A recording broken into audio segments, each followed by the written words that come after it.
Assalamualaikum warahmatullahi wabarakatuh. Selamat pagi dan salam sejahtera untuk kita semua. Yang saya hormati Ibu Ernia Susana, STMSI sebagai dosen penguji, dan Bapak Frisa Yugi Hermawan, STMT sebagai dosen pembimbing saya. Saya Kevin Nugraha Putra dengan NIM P22040120024 akan membacakan proposal saya yang berjudul Rancang Bangun Alat Terapi Elektrostimulator berbasis Arduino dengan 3 mode. Yang pertama yaitu latar belakang saya membuat proposal ini, yaitu yang pertama, elektrosimulator tersebut berfungsi untuk meredakan berbagai penyakit yang mempengaruhi sendi, otot, dan saraf.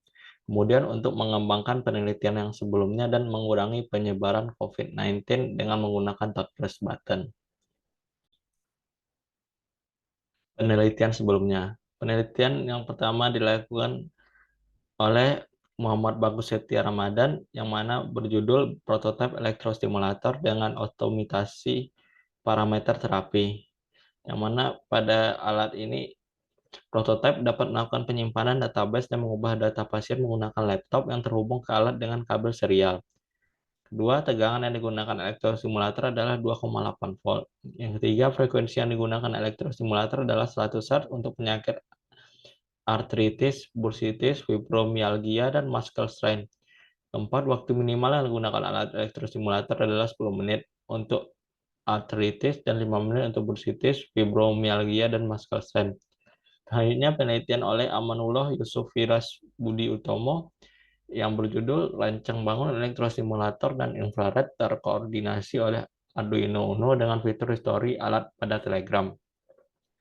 Yang pada alat ini berisi modul dapat melakukan penyimpanan histori berupa frekuensi, jenis level infrared, dan waktu ke Telegram dengan baik. Kedua frekuensi yang digunakan stimulator adalah 20 Hz, 40 Hz, 60 Hz, 80 Hz, dan 100 Hz. Ketiga, maksimal setting timer 60 menit. Yang keempat, rata-rata suhu infrared pada tiap level sebesar 35,8 derajat Celcius level low, 37,3 derajat Celcius level medium, dan 39,9 derajat Celcius level high dengan jarak pengukuran 30 cm. Selanjutnya, rumusan masalah. Bagaimana merancang, membuat, dan menguji alat elektrostimulator berbasis Arduino dengan 3 mode. Kemudian bagaimana merancang elektrostimulator dengan menggunakan touchless button. Kemudian batasan masalah. Elektrostimulator menggunakan 3 mode pemilihan, yaitu continuous, burst, dan modulation. Kemudian frekuensi yang digunakan yakni 10-80 Hz dengan range 10 Hz. Kemudian setting waktu terapi yang digunakan yaitu 5-60 menit. Kemudian menggunakan touchless. Tujuan dari penelitian. Tujuan umum yaitu untuk merancang dan membangun alat elektrostimulator dengan 3 mode pemilihan yang dilengkapi sistem touchless. Tujuan khususnya itu yang pertama membuat dan menguji alat elektrostimulator dengan 3 mode pemilihan, continuous, burst, dan modulation. Kedua itu membuat sistem pengganti button menjadi sistem touchless. Selanjutnya yaitu alur penelitian. Yang pertama yaitu persiapan. Selanjutnya keperancangan dan selanjutnya akan disiapkan software dan hardware-nya, kemudian pembuatan alat, pengujian alat, pengolahan data, analisis data, itu kesimpulan. Selanjutnya itu rancangan alat. Spesifikasi alat. Nama alat yaitu alat terapi elektrostimulator berbasis Arduino dengan 3 mode.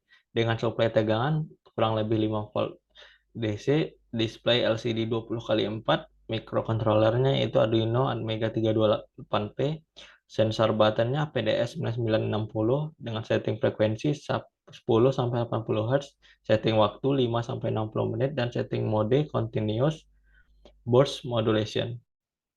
Selanjutnya yaitu blok diagram. Cara kerja dari blok diagram ini yaitu ketika tombol power ditekan, maka tegangan power supply akan masuk ke seluruh rangkaian. Ketika tombol enter ditekan, maka pada LCD akan memberikan pemilihan yaitu untuk mode, frekuensi, waktu, dan intensitas yang akan digunakan.